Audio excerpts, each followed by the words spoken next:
Incredible pictures out of Painesville Township tonight. After a massive fire engulfs an industrial plant, firefighters from more than a dozen departments jumped in to help, but were forced to back off because the flames were just too intense. Tonight, they're just letting it burn.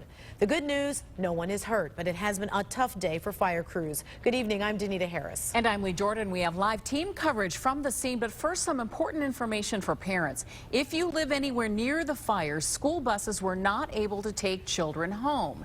If you have an elementary or middle school student, you can pick up your child at Lamouth Middle School. If your child attends J.R. William High School, they're being held at Riverside High School for pickup. News Channel 5's Paul Kiska has been on the scene all day. He joins us now with the latest. Paul?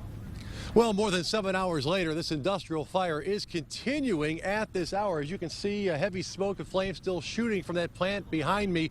Now, they actually went back in with fire trucks and hoses a couple of hours ago. My colleague Stephanie Ramirez, more on that in just a minute. The good news so far, despite the intense video you're about to see, no injuries and no neighborhoods around here had to be evacuated. What exactly was burning to cause all of this? Vegetable oil. Hardy Industrial Technology uses vegetable oil to make animal and cattle feed.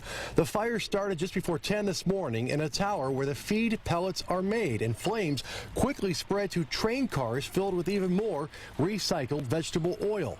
All firefighters had to be evacuated. We evacuated the site was from the risk of a potential explosion of that rail car or rail cars. I didn't want anybody going in the building. It just was not worth the risk of getting somebody hurt. The fire department is right across the street. Firefighters were at the building in just over 2 minutes. But Painesville Township Fire Chief Frank Whitaker said the plant has its own water supply and ponds to help fight a fire, and there are fire hydrants nearby. But accessing all of that water didn't happen quickly enough. That's something obviously we'll be looking into is what happened to why the water that was available didn't work.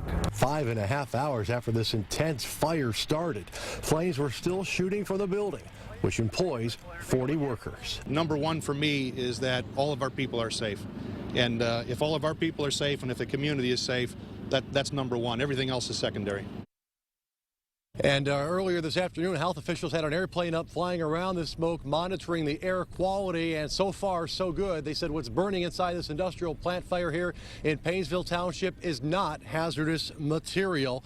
Of course, no word on a cause. That will take quite some time. Live in Painesville Township tonight, Paul Kiska, News Channel 5. All right, thank you very much, Paul. Well, when we found out firefighters decided to back off and let it burn, we wondered how they know when that's necessary. News Channel 5 Stephanie Ramirez continues our team coverage with that part of the story. Stephanie, how do they make that decision? And ladies, that is a very interesting question to ask, but we're being told that has everything to do with saving lives, especially the lives of the firefighters who have to go inside to fight this fire. And actually today in Kent State University, their fire department there was actually doing a controlled fire drill where the chief of the fire department there explained to us that this method is called an exterior defensive attack, and that's what we've been seeing here all day. Firefighters change from interior offensive attack mode to this outside defense mode when the conditions inside the structure are too unsafe or too unknown for firefighters to go inside and actually find the source to put out this fire. And this exterior defensive mode is what we're seeing, or what we've been seeing here all day. They use larger streams of water, larger nozzles on the hoses, and they do this until they can get back inside. And Kent's Chief James Williams says it's a difficult decision to make when they're trying as best they can to put out these flames. It is, but you know, they always tell us insurance companies will pay for these buildings. They're not going to pay for our lives, and our families need us to come home, you know, that next morning. And here we're being told they are still operating in defensive or a defensive attack mode, although firefighters are pushing closer and closer to the building. They are on the grounds there, but you still see the hoses outside. We are being told now they are actually putting foam on the flames to fight this fire. And of course, we'll have more updates for you tonight at 11 o'clock. On your side in Painesville Township, Stephanie Ramirez, News Channel 5. All right, Stephanie, thanks so much. News Channel 5 kept you updated on this story throughout the day with up-to-the-minute information and live video streaming on our website, newsnet5.com. You can check out more of the amazing pictures from the fire on newsnet5.com.